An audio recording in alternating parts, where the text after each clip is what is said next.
All right, this next lesson is on Aprv and some of the starting settings. A lot of educators say that your starting settings should have a plateau pressure for your P high. I'm fine with that. A T peep range or time at peep level of 4.4 to 0.6, and then a T high of 4.0 to 6.0.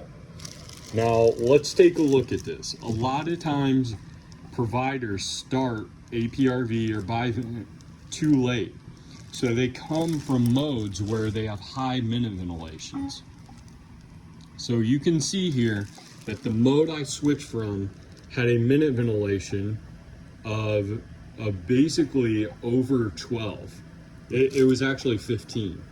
So if you're coming from they educate that Aprv is for oxygenation. That's not true. Aprv is for alveolar recruitment. And if you recruit alveoli, you're going to get better CO2 elimination and better oxygenation. So if you start with the textbook settings, the shortest your cycle time can be is about 4.5 seconds. Now that creates a respiratory rate of around 13. Now you can see my respiratory rate's 20.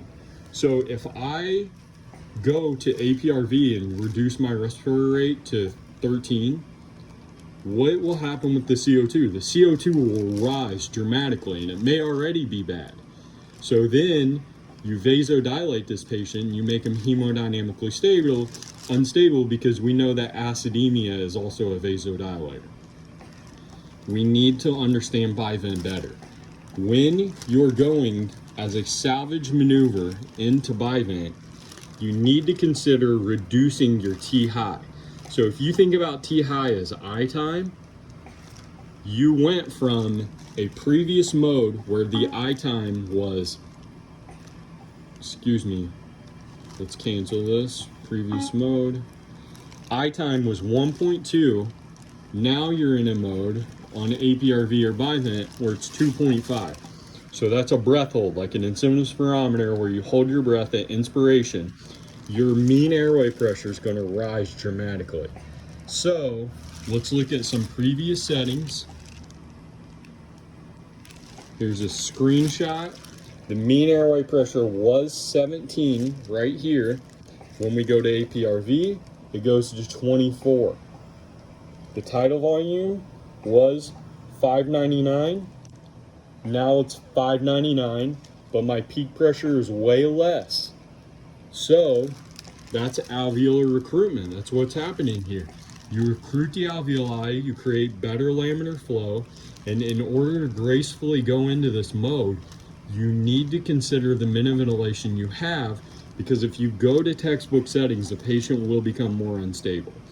We kind of need to break the stigma that these are the ranges we use. T high should be adjusted to match minute ventilation, or at least keep it in a ballpark area, because alveolar recruitment does not happen in a few minutes.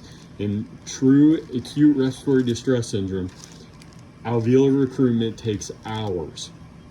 So in order to not make your patient more unstable, you have to keep the minute ventilation in the same ballpark area until your alveoli recruit, and you can elongate this back to safer settings, or not safer, but longer settings that mirror more what the textbook and educators teach.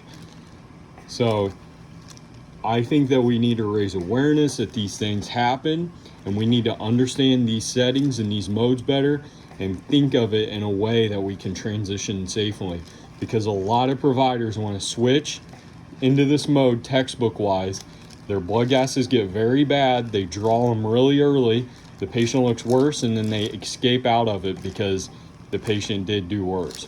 If you modify this T high to match minute ventilations, the patient's going to do a lot better.